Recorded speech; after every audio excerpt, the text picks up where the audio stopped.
Hello, and welcome back to the Let Me Add to That podcast. My name is Elizabeth Grasswich, Executive Director of Public Affairs and Communications at the Los Angeles County Office of Education.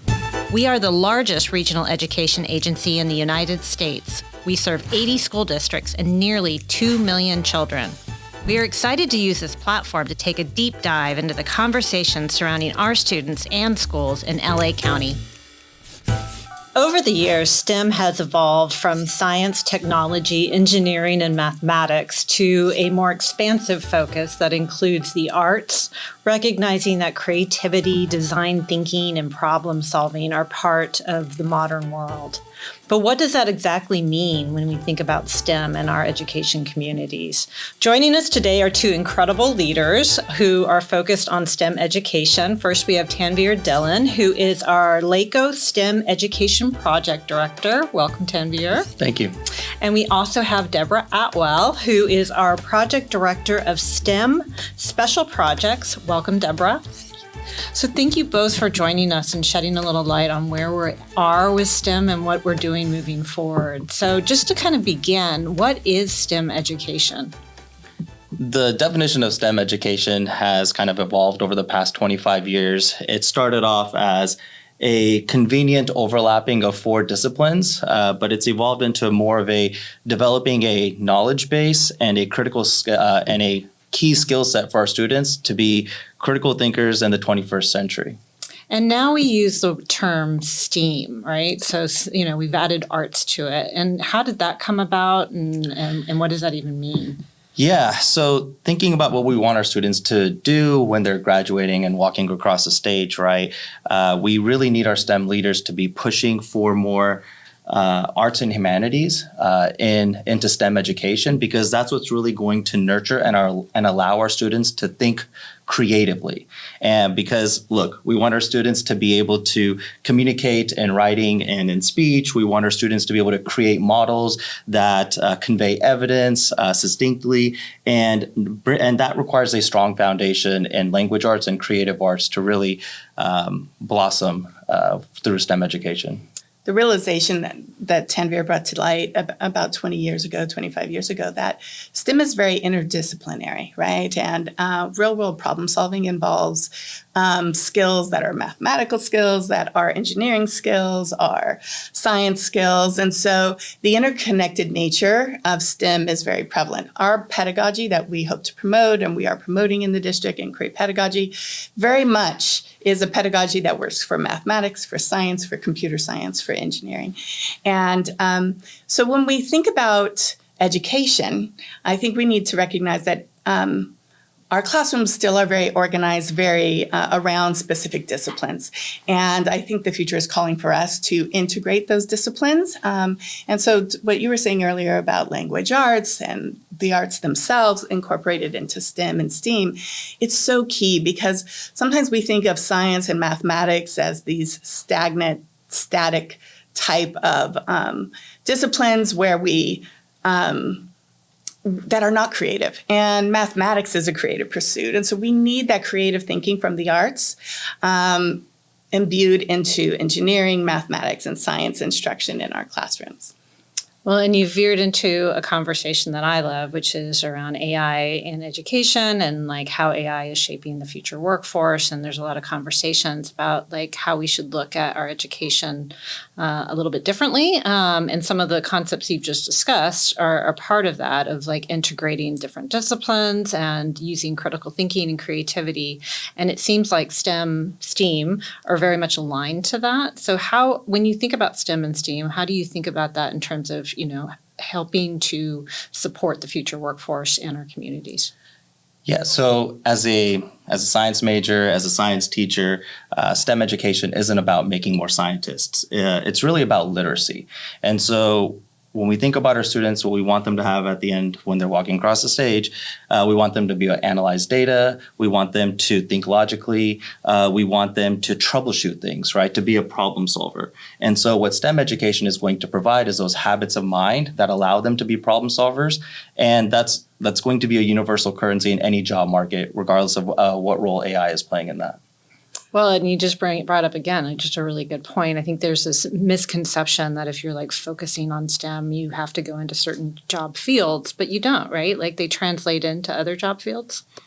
Yeah. So one of the courses that I'm familiar with that's been being developed, right? It's a geometry by design. And so many of us, when we took geometry in school, we were thinking, well, hey, why are we learning about an obtuse angle? But with the geometry by design, and you're incorporating aspects of math, physics, and the arts and architecture, right? You're really bringing that interdisciplinary approach to go deeper into each content area, but you're providing what the context of that knowledge base is going to provide and what you're going to be able to accomplish. And so students are more engaged in that class, and they know that they want to use those geometry principles to really apply them and build a product, design a bridge, create solutions. I would have done so much better in geometry had arts been a part of it. I'm almost jealous of students who get that experience. That's so cool. Go ahead. Well, and I was going to add on, I think specifically with AI, we need to see and utilize AI as a tool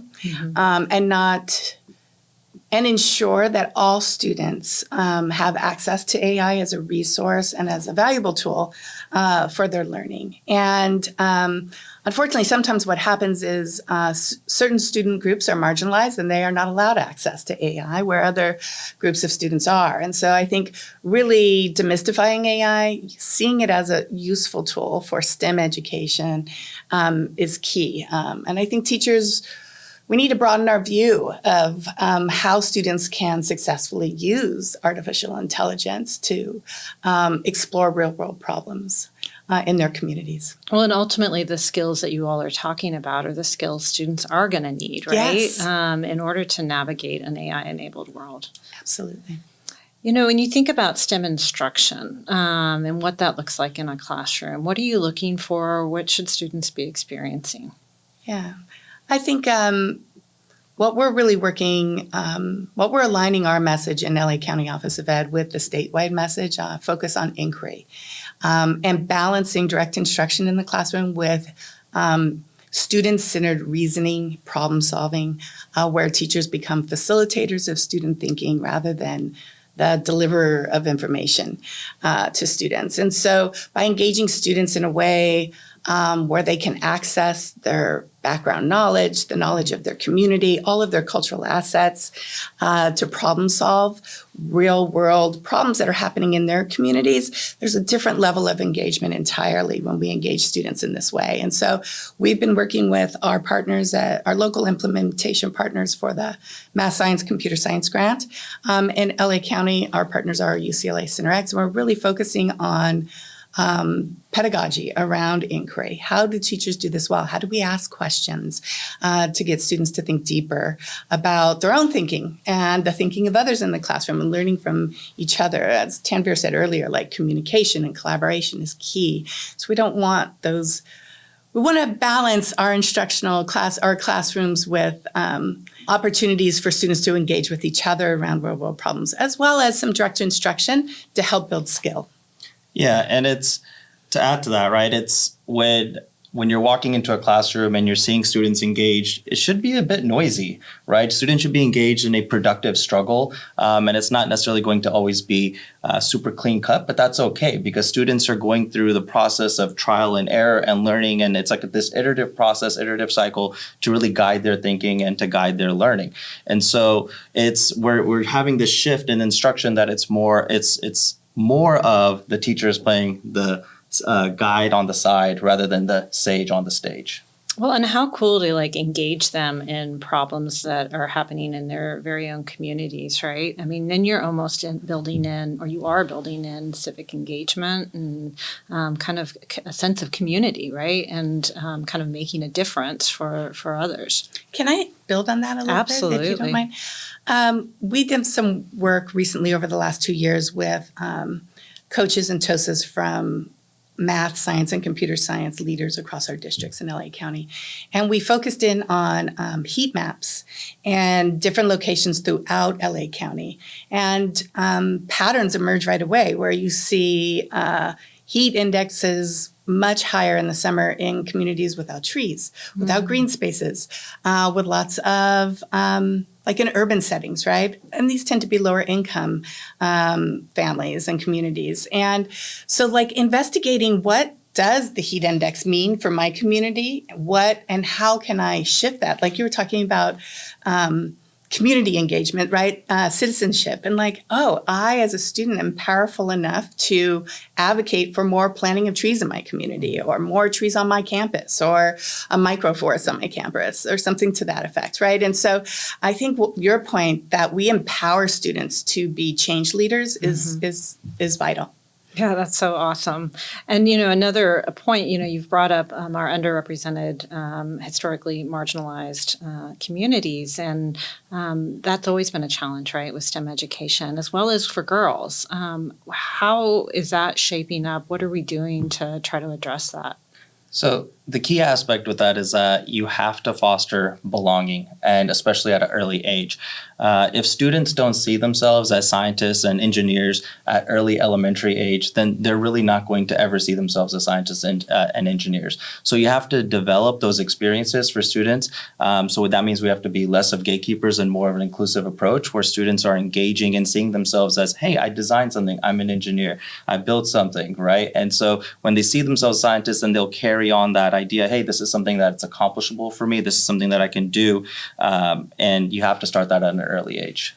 Yeah, I think I'd just add on that to your point about creating community and engaging marginalized students and women early in their academic careers. I think it's key. It's creating those pathways where they see themselves belonging, right?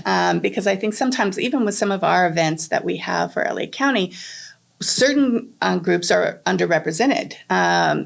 And so how do we make the Math Field Day or Science Fair or Science Olympiad a welcoming space where students see themselves and their community reflected in the competition and in this larger community outside of their schools, right? How do they see themselves as becoming part of this STEM community in Los Angeles? And then that leads to these pathways where we engage with STEM leaders at the different universities. And then students wind up making personal connections there and then can see themselves at Harvey Mudd, where we have Talithia Williams, right? Or at UCLA, where they've interacted with some of the wonderful professors there. So to your point, engaging them early, super important, but including them in this larger STEM community where they see themselves as important and vital, part of that community is key. And role models, right? Yes, and role models. People that, and fortunately there's more of them.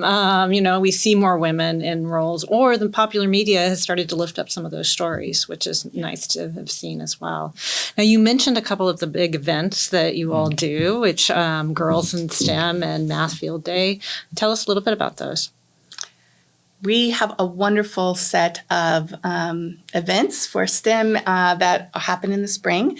Science Fair kicks off our season in March, and then we move to Math Field Day and then the different elementary science Olympiad, secondary science Olympiad, and et cetera. And I think these community events are so important. One, to make connections with family and community leaders. Again, to have opportunities for students to compete, build their self-confidence, compete in teams, problem solve collaboratively, get to engage with students from other parts of LA County, and just, again, see themselves as part of this larger community. So I think those events provide this really exciting atmosphere that everyone comes out for. That's something that's beyond my school, right? It's something like, oh, this is much bigger than I thought. I'm part of this bigger effort around STEM. So. Yeah, and those events, they really highlight knowledge and action, right? We want our students to not to feel like what the foundational skills that they're learning in the classroom, that there's applicable ways to use them outside, right? And that they're not just something that's in between a textbook. Yeah, so true. For our parent community who's listening or watching, what's one action a parent could do at home to inspire their student into getting interested in STEM? Yeah, so similarly how I touched upon with you have to start at a young age, right? For all of us that have been around toddlers, we know that they ask a lot of questions. And what you need to do and what we all need to do is we need to foster that curiosity, right? When students are asking questions, right, engage with them on that. We have to give students the permission to wonder, and we have to help guide them through that process. So if they're asking a question such as like, hey, why is the sky blue? Right? Don't say, I don't know. Be like, okay, well, what are some ideas? Like, how could we plan this out? How can we figure it out? What should we test out? Right? So having that type of a mindset where you continue to engage the student with whatever question it may be, and sometimes they ask them some crazy questions, right? But just really fostering that curiosity mindset. Well, and I think making space for their questions. Yeah. As parents, I'm a parent of two 21-year-olds, and I remember times where I'm really busy and I'm trying to get this done and we've got to make this appointment. And, slowing down, making space for the question rather than like, oh, we'll talk about that later, right? I think sends a message to children that their questions matter, their wonderings matter. That's what drives good STEM education is our questions and our wonderings about what we see in the world, patterns we see, how numbers replicate, how we combine them and decompose them, right? And all of these kind of questions and wonderings come up naturally with students, and we want to really encourage that question asking and ourselves model that question asking, I think. Like, I never thought about why we have no shadow in the afternoon when we're on our walk, but we had a shadow this morning when we were walking, right? Like also modeling questioning. I'm wondering about that. What do you think? So yeah. I think that's key. It's so interesting that the through line I'm hearing is so much about inquiry. And I'm not sure that's where everyone always goes first when they think of STEM, but it is this curiosity, this questioning, which is so key for everyone to kind of grow and thrive and to be, a lifelong learner, right? That's awesome. Yeah, and I would say, especially right now, with the way the world is changing very rapidly, with regard to AI, with regard to climate change, with regard to healthcare, right? And these global pandemics, right? And them becoming more prevalent than previously since we're so interconnected as a global community now. I think this is the key time where we have to start asking questions about, okay, these are the new challenges we're facing with climate change, let's say. I wonder what we could do to perhaps shift rising temperatures, right? Planting of more trees. Or what can we do to conserve water or to store water in different ways than we have in the past? So those questions become vital. They're like the central investigation line in making change and solving some of these problems that our students are going to have to grapple with in their futures.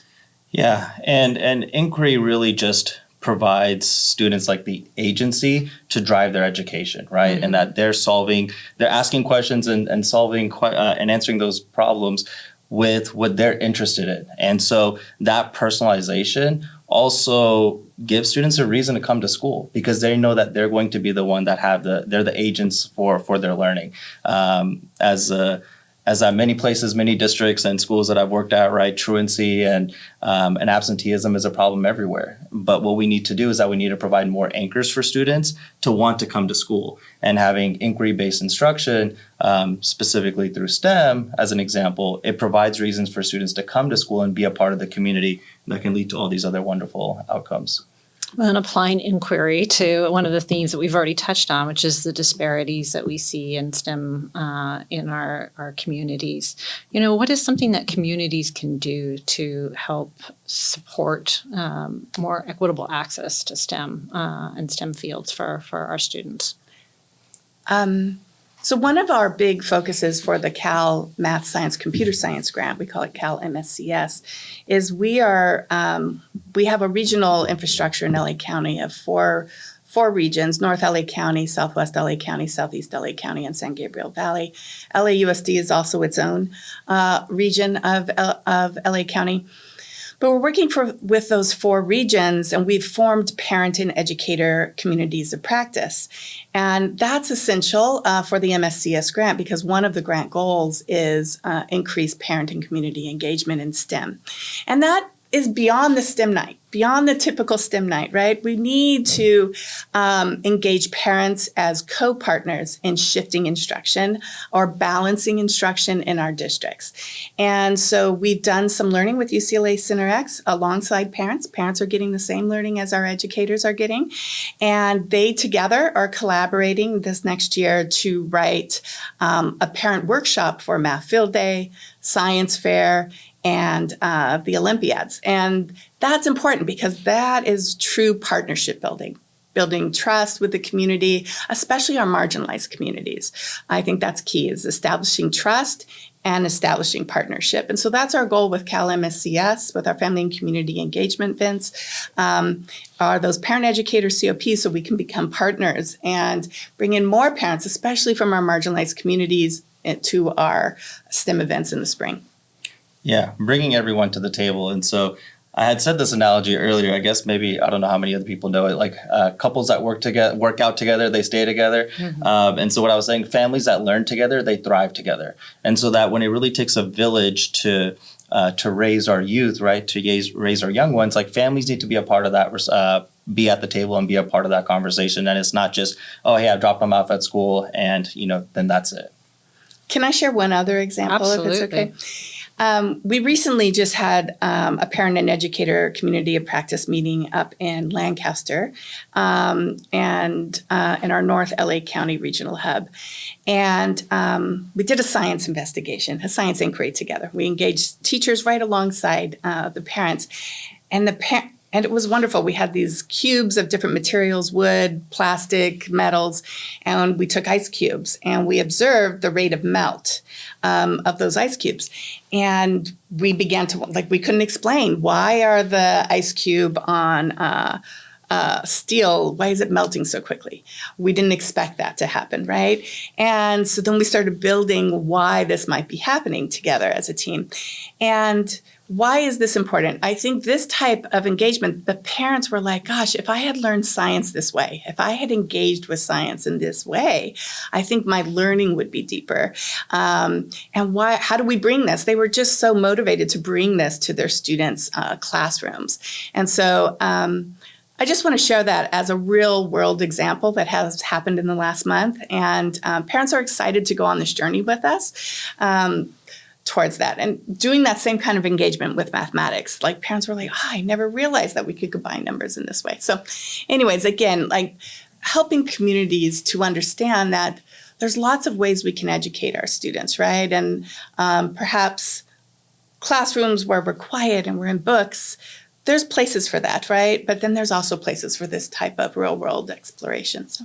Yeah, it's just connecting to what we were saying earlier. You can't just be engaged in asking those questions and fostering the curiosity at the early age. It needs to be continued on throughout. And events like these provide the opportunities for parents to continue engaging with their students and asking questions. Yeah, and when we motivate parents to be present in their schools and to be leaders in their schools, then we really have the opportunity to shift how we teach, right, from outdated models. And we know data shows that the more parents and community members are engaged in education, the better students do.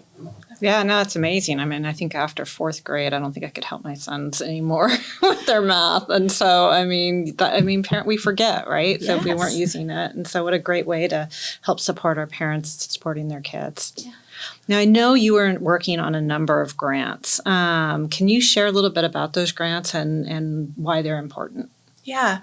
So we are working in the STEM unit under three major grants. We have the Cal Math Science Computer Science Grant, which granted $5 million to the County Offices of Education for building of infrastructure for professional learning centered around inquiry for math science and computer science.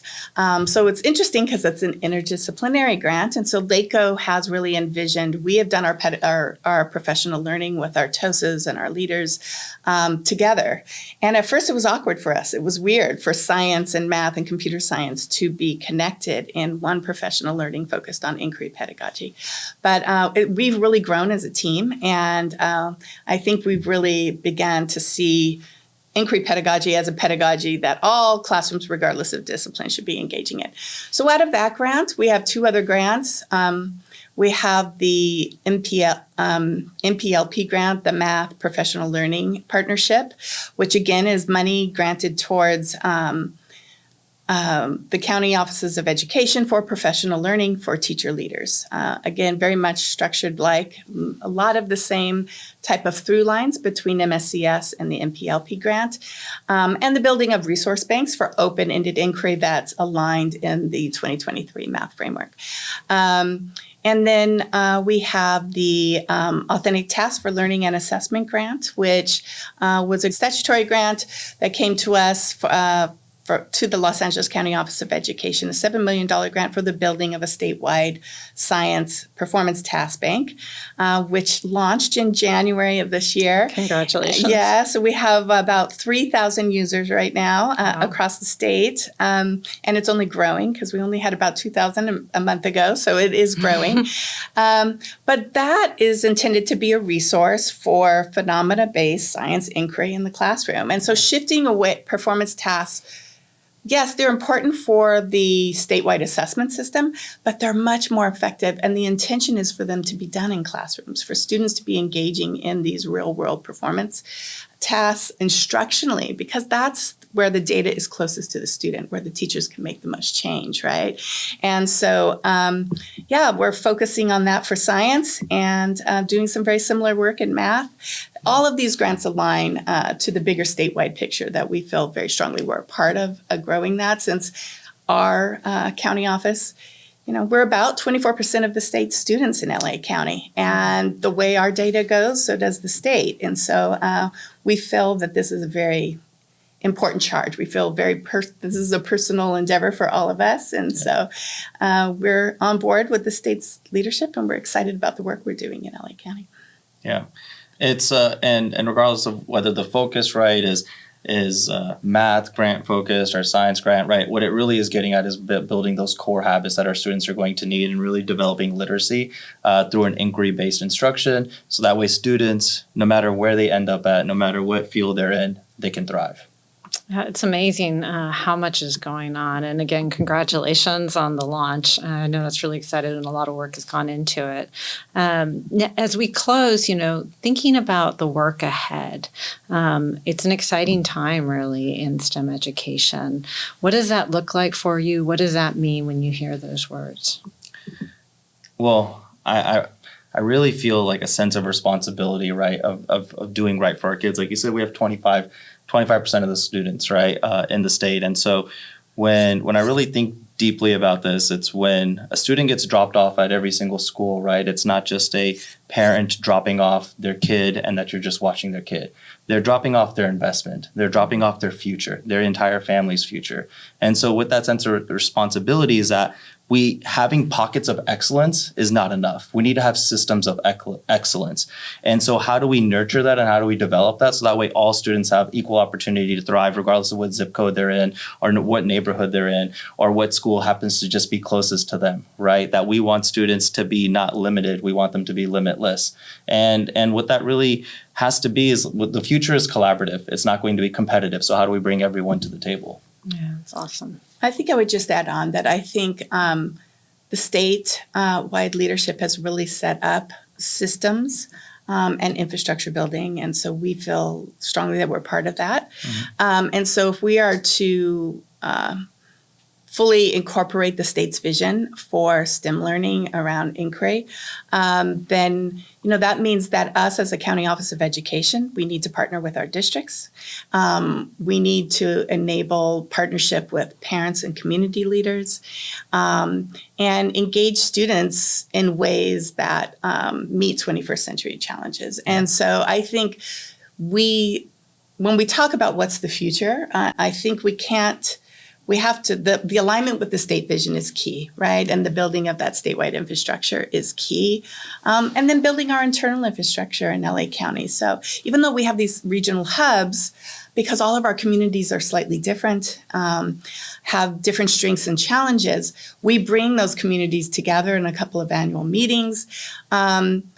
to share the pedagogy and what we're learning and what we're doing in our districts, right? And so again, we're building that infrastructure so that we can connect with districts serving African American students well, and how can we learn from them, and districts serving, Latinx students well, and how can we learn from them? So really, it's that you were talking about communication, and that's where I really wanted to add on. I think it's community building and communication at this level.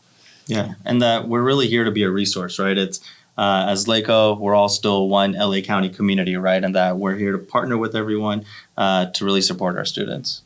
And it's such a great partnerships. And we're so fortunate, right, to have like 80 school districts to collaborate with and to learn from each other, and such a great team to lead that. So thank you both for joining us today. And anyone who's interested in learning more about what we're doing at LACOE in STEM and education, please visit our website. There's also information on Math Field Day and Girls in STEM. Website is www.lacoe.edu. Thank you. Please follow the Los Angeles County Office of Education on Instagram and YouTube at Los Angeles COE. That's Los Angeles COE. Or you can find us on Facebook and LinkedIn at Los Angeles County Office of Education.